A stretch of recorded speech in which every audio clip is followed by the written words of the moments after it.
underemployment and unemployment were increasing. And of course, we saw the Reserve Bank act, including acting on infrastructure.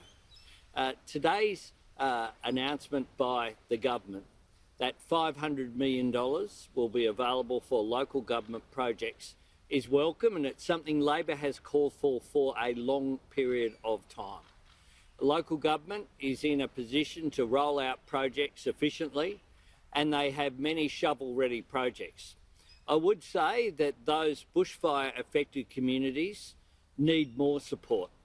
They receive local government areas in places like the Snowy River and Bega and other councils in that region and on the north coast of New South Wales, Kangaroo Island, received $1 million of funding in terms of to overcome the bushfires. That clearly is an inadequate response. Lastly, can I say, though, that in announcing this response, Michael McCormack has made a quite extraordinary comment. Michael McCormack's comment that, and to quote him accurately, a lot of people I know set their hair on fire about climate change is entirely inappropriate. The fact is that the government has conceded that climate change was one of the factors in the devastating bushfires that saw a loss of life, that saw thousands of homes lost, that saw millions of hectares burnt, that had a devastating impact on the communities of Queensland, New South Wales, Victoria, South Australia and Western Australia. And I'd say to Michael McCormack that he should reflect on those comments and retract them. And we need to be very careful about the language that we use. When it comes to climate change, it is real. We do need action. It's good that yesterday there was some positive elements of the document put out by the government, including an acknowledgement that renewables were critical for dealing with the challenge of climate change, and that is a positive thing indeed. We'll have more to say about that in coming days. Happy to take questions from here first. On the casual case south, following a landmark ruling, what do you make of the government kind of dragging their feet on?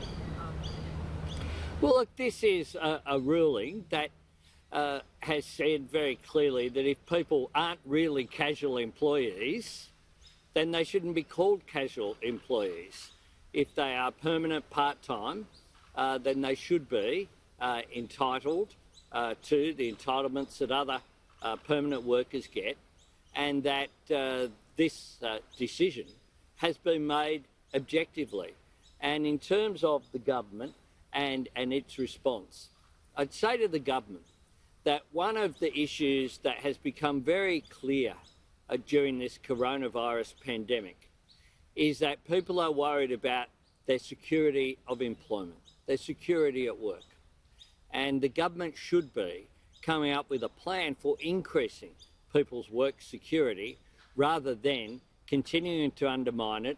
And when you have an independent decision, trying to undermine that very decision.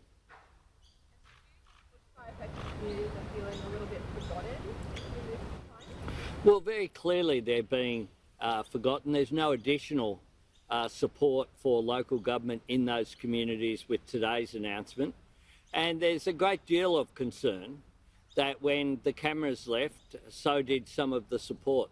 I've been travelling in affected communities this week, and they do feel that there is a lack of support there.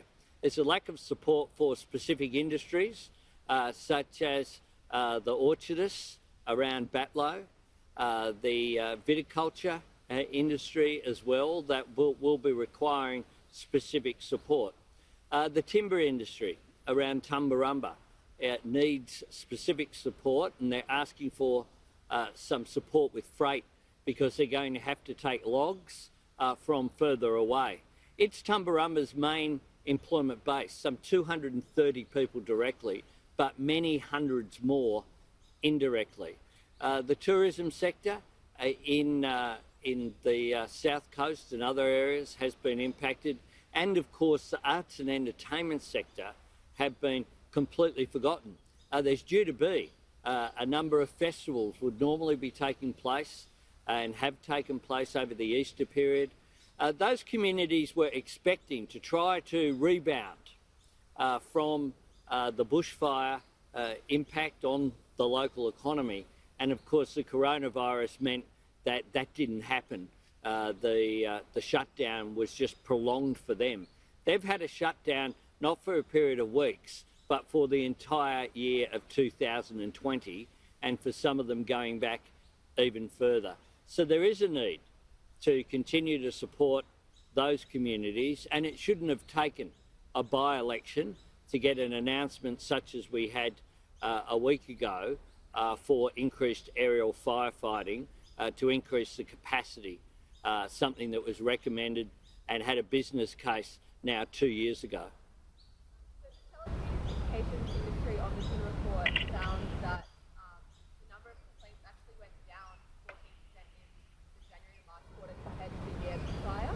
So do you think this reflects that the government NBN actually coped well or better than expected to fight the bushfires? It could reflect that people couldn't get onto them because they didn't have access to communication. Certainly the feedback I had just this week from people around Batlow, Tumut, Adelong, Tumbarumba, Yass, was certainly that there still remain major issues with regard to communications, and there have been major issues with business.